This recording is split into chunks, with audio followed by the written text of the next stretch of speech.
Perfect crown की शुरुआत होती है रॉयल फैमिली की हिस्ट्री से, जो जोजियन एरा से चली आ रही है। सालों बीतते गए और वक्त के साथ रॉयल फैमिली बदलती गई। अब उनकी ताकत पॉलिटिक्स में कम और सिर्फ सेरेमनीज तक ही सिमट कर रह गई है। कहानी फ्लैशबैक में जाती है जब हुईजू सोंगयोंगवॉन में एक हाई स्कूल स्टूडेंट थी। वो हमेशा र्यूमन स्योक से कंपटीशन करती और जीत जाती थी।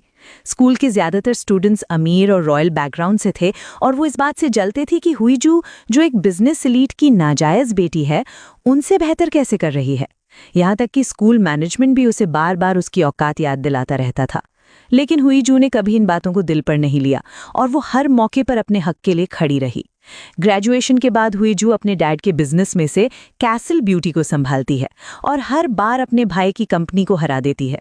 लेकिन इस बार उसका भाई तेजू उसे हराने के लिए घटिया और गंदे तरीके आजमा रहा है। हुईजू अपनी टीम को ऑर्डर देती है कि क्राउन प्रिंस के बर्थडे पर उसका पैलेस जाना सेल्स बढ़ाने का एक बड़ा मौका होना चाहिए। जिस तरह से वो कंपनी चलाती है, उससे साफ पता चलता है कि उसे हारना पसंद नहीं है और वो काफ़ी कॉम्पिटिटिव है। वो अपने स्टाफ पर सख्त कंट्रोल रखती है और उसके स्टाफ के ज़्यादातर लोग उससे डरते हैं। दूसरी तरफ पैलेस में हमारी मुलाकात होती है ग्रैंड प्रिंस यियान से। वो थोड़े रिबेलियस किस्म के हैं और पैलेस के स्टाफ के लिए उन्हें संभालना काफ़ी मुश्किल काम है। सबसे ज्यादा मुश्किल तो उनके राइट हैंड मैन चोई ह्योन को होती है। चोई ह्योन प्रिंस यियान को क्राउन प्रिंस की बर्थडे पार्टी के लिए तैयार करने की कोशिश करता है, लेकिन प्रिंस यियान, जो सुबह शिकार पर गए थे, वो अब बस सोना चाहते हैं। शाम को मेहमान पैलेस पहुंचने लगते हैं और मीडिया इस इवेंट को लाइव रिपोर्ट कर रहा है। हुईजू वहां एक बहुत ही बोल्ड रेड आउटफिट में पहुंचती है, जबकि वहां ऐसे कपड़े पहनना अच्छा नहीं माना जाता।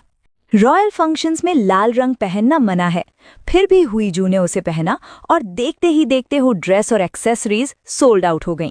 उसने बड़ी चालाकी से राजमहल के कायदों को तोड़ा और उसे अपनी कंपनी की मार्केटिंग के लिए इस्तेमाल किया। जर्नलिस्ट उसे क्लाउड चेजर कहते हैं, पर ये भी मानते हैं कि वो खूबसूरत और टैलेंटेड है। अंदर हुईजू कुछ औरतों को अपने खानदान के बारे में गॉसिप करते हुए सुन लेती है और बहुत ही सलीके से उन्हें उनकी जगह दिखा देती है। जब उसका भाई तेजू उसे नीचा दिखाने की कोशिश करता है, तो वो उसे चुप करा देती है। वो उसे याद दिलाती है कि वो अपने भाई से कहीं ज्यादा काबिल है और उसकी ये छोटी मोटी मार्केटिंग ट्रिक्स उसकी कंपनी को नहीं गिरा सकती। इसके बाद मेहमानों को डिनर के लिए हॉल में ले जाया जाता है। प्रिंस इयान वहां देर से पहुंचते हैं और वो भी इनफॉर्मल चोलेक हंटिंग आउटफिट पहनकर, जिससे क्वीन मदर ईरंग काफी चिढ़ जाती हैं। वो उन्हें डांटने की कोशिश करती हैं, लेकिन प्रिंस बड़े आराम से उन्हें सही वक्त का इंतजार करने को कहते हैं। डिनर खत्म होने तक सब कुछ शांत रहता है। सारे इवेंट्स बिना किसी रुकावट के पूरे हो जाते हैं। हुईजू की मुलाकात प्राइम मिनिस्टर जोंग वू से होती है। ऐसा लगता है कि वो अच्छे दोस्त हैं और हुईजू उन्हें छेड़ती है कि वो सिर्फ एक पॉलिटिशियन ही नहीं, बल्कि रॉयल फैमिली के मेंबर भी हैं। बाद में ग्रैंड प्रिंस इयान प्राइवेट में जोंग वू से बात करते हैं और बताते हैं कि क्वीन मदर उन पर शादी के लिए दबाव डाल रही हैं। प्रिंस इयान अभी रीजेंट है और अगर उनकी शादी हो गई तो जोंग वू को वो सारी जिम्मेदारियां संभालनी पड़ेंगी। जोंग वू को ये जिम्मेदारियां फिर से उठाने का आइडिया बिल्कुल पसंद नहीं आता। प्रिंस इयान उससे कहते हैं कि वो पार्लियामेंट में इस शादी को रुकवाकर इसमें दखल दें। बातचीत के बाद प्रिंस इयान देखते हैं कि हुईजू पैलेस के उस हिस्से में घूम रही है जहां जाना मना है। वो वादा करते हैं कि अगर वो 3 सेकंड में वहां से गायब हो गई तो वो उसकी इस गलती को भूल जाएंगे। तभी अचानक एक जोरदार धमाके की आवाज आती है और प्रिंस इयान फौरन चेक करने भागते हैं। वो हुईजू को वहीं रुकने को कहते हैं, पर वो चुपके से उनके पीछे चली जाती है। पता चलता है कि किसी ने पैलेस में आग लगा दी है। इस हादसे से प्रिंस इयान का पुराना ट्रॉमा ताज़ा हो जाता है। दरअसल 3 साल पहले राजा की मौत भी आग में ही हुई थी। जोंग वू वहां पहुंचता है और प्रिंस इयान क्राउन प्रिंस की सलामती के बारे में पूछ रहे होते हैं। तभी एक शॉकिंग मोड़ आता है। क्वीन मदर यिरंग वहां आती हैं और प्रिंस इयान को थप्पड़ मार देती हैं और इस आग के लिए उन्हें ही जिम्मेदार ठहराती हैं। सब हैरान रह जाते हैं, पर तभी क्राउन प्रिंस वहां आ जाता है और ईरंग दौड़कर उसके पास चली जाती हैं। वहां से जाते हुए जोंग वू अपने स्टाफ को आग की जांच करने को कहता है, क्योंकि उसे शक है कि इसका कनेक्शन राजा की मौत से हो सकता है। वो मीडिया को संभालने के लिए भी कहता है। प्रिंस इयान को थप्पड़ लगते हुए देखने के बाद हुईजू चुपचाप वहां से निकल जाती है। उसकी सेक्रेटरी हेजोंग हैरान है कि उसकी बॉस पार्टी से जल्दी क्यों आ गई। हुईजू उसे आग के बारे में बताती है और वो वहां से चले जाते हैं। घर वापस जाते हुए हुईजू प्रिंस इयान को बहुत ही घमंडी बताती है और सोंगयू ग्वान की एक पुरानी बात याद करती है। प्रिंस ने उसे रात में अकेले आर्चरी फील्ड में प्रैक्टिस करते हुए पकड़ लिया था। उस वक्त हुईजू ने प्रिंस को टोकने में जरा भी हिचकिचाहट नहीं दिखाई थी कि कैसे सिस्टम सिर्फ प्रिंस को प्राइवेट प्रैक्टिस की इजाजत देता है पर उसे नहीं। प्रिंस उसकी इस हिम्मत को देखकर हैरान रह गए थे कि वो अपनी बात भी रख रही है और प्रिंस होने के नाते उन्हें सीनियर की तरह इज्जत भी दे रही है। अगले दिन क्वीन मदर दिखावे के लिए प्रिंस इयान से माफ़ी मांगती हैं। प्रिंस भी उनकी बात मान लेते हैं। वो कहती हैं कि उन्हें डर है कि प्रिंस का रीजेंट वाला पद क्राउन की चमक को फीका कर रहा है। वो इस बात से भी परेशान हैं कि पैलेस के लोग और पब्लिक प्रिंस इयान को बहुत पसंद करते हैं। प्रिंस उन्हें याद दिलाते हैं कि इसमें उनकी कोई गलती नहीं है। एक रॉयल मेंबर होने के नाते उनका काम हमेशा पैसिव रहना ही रहा है। ये बात प्रिंस इयान को उनके बचपन में ले जाती है, जब उनके डैड हमेशा कहते थे कि क्राउन प्रिंस के खिलाफ कभी मत जाना। इसी वजह से राजा ने प्रिंस इयान का रॉयल टाइटल 2 बार बदला था। राजा की इस बेरुखी ने उन्हें तकलीफ तो दी, पर उन्होंने इस पर कभी ज्यादा गौर नहीं किया।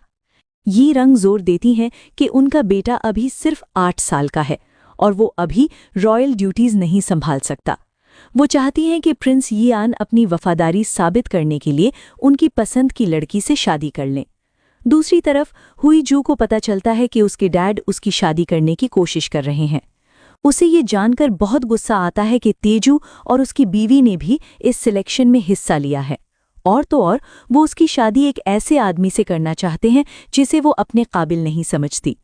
वो उसे बार बार याद दिलाते हैं कि वो एक नाजायज़ औलाद है, इसलिए उसे ज्यादा उम्मीद नहीं रखनी चाहिए। वो अपने डैड को वार्निंग देती है कि अगर उन्होंने उसकी शादी किसी नाकाबिल इंसान से करने की कोशिश की तो वो उनके सारे प्लान्स बर्बाद कर देगी। वो साफ कह देती है कि वही उनकी सबसे काबिल औलाद है और उसकी शादी करने से ना तो उसकी चमक कम होगी और ना ही तेजू की कमियां छुपेंगी।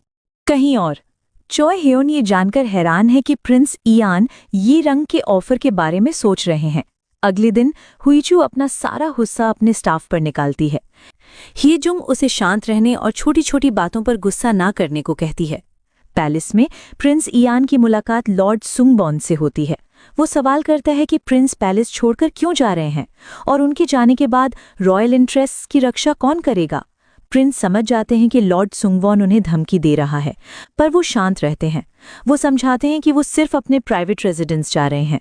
बाद में लॉर्ड सुंगवॉन क्वीन मदर को वार्निंग देता है कि प्रिंस इयान के मामले में कोई भी फैसला जल्दबाजी में न लें। वो अपना गुस्सा निकालती हैं कि कैसे प्रिंस देर से आए, उनके कपड़े और पैलेस की आग, वो हर चीज़ के लिए उन्हें ही दोषी मानती हैं। फिर भी लॉर्ड सुंगवॉन उन्हें संभल कर रहने को कहता है, क्योंकि ग्रैंड प्रिंस जनता के चहेते रीजेंट हैं।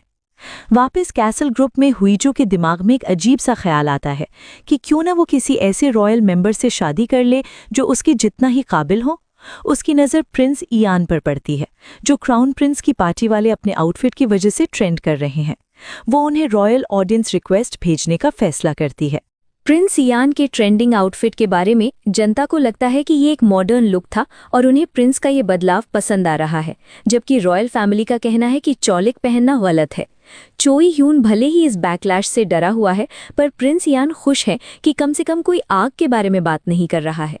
बढ़ते विवाद को देखते हुए प्रिंस इयान किसी से भी मिलने से मना कर देते हैं। वो ये जानकर हैरान है कि हुईजू उनसे मिलने की इतनी कोशिश क्यों कर रही है। वो हर बार चोई ह्यून को उसकी रिक्वेस्ट रिजेक्ट करने का ऑर्डर देते हैं। इस रिजेक्शन से हुईजू चिढ़ जाती है। उसे लगता है कि प्रिंस भाव खा रहे हैं, जबकि हेजुंग को ये सब पागलपन लगता है। कई बार कोशिश करने और अपनी सारी पोजीशंस गिनाने के बाद हुईजू आखिर में प्रिंस इयान को याद दिलाती है कि वो उनकी स्कूल की जूनियर है। आखिरकार वो उसे मिलने का मौका दे देते हैं। वो अपने घर बुलाते हैं और क्वीन मदर को इस मुलाकात के बारे में पता चल जाता है। वो अपनी नौकरानी से कहती हैं कि प्रिंस के घर में जो उनका जासूस है उससे कांटेक्ट करे। इसी बीच हुईजू सज धज कर और पूरे कॉन्फिडेंस के साथ वहां पहुंचती है। प्रिंस इयान तब दंग रह जाते हैं जब हुईजू बड़े ही शांत अंदाज में उन्हें शादी के लिए प्रपोज कर देती है। हुईजू ने प्रिंस इयान के सामने अपनी शादी का प्रपोजल रख दिया है, इयान ने हाँ तो नहीं कहा, पर हुईजू को देखकर मुस्कुराता है। हम साल 2009 के फ्लैशबैक में वापस जाते हैं। स्कूल में हम यंग हुईजू को देखते हैं। उसे प्रिंस इयान के सामने बोलने का पछतावा होता है। उसे लगता है कि जल्द ही उसे जेल हो जाएगी क्योंकि उसने रॉयल फैमिली को इंसल्ट किया है। बट यंग प्रिंस इयान ने दखल देकर नियम बदलवाए ताकि हर कोई आर्चरी रेंज में किसी भी वक्त प्रैक्टिस कर सके। संग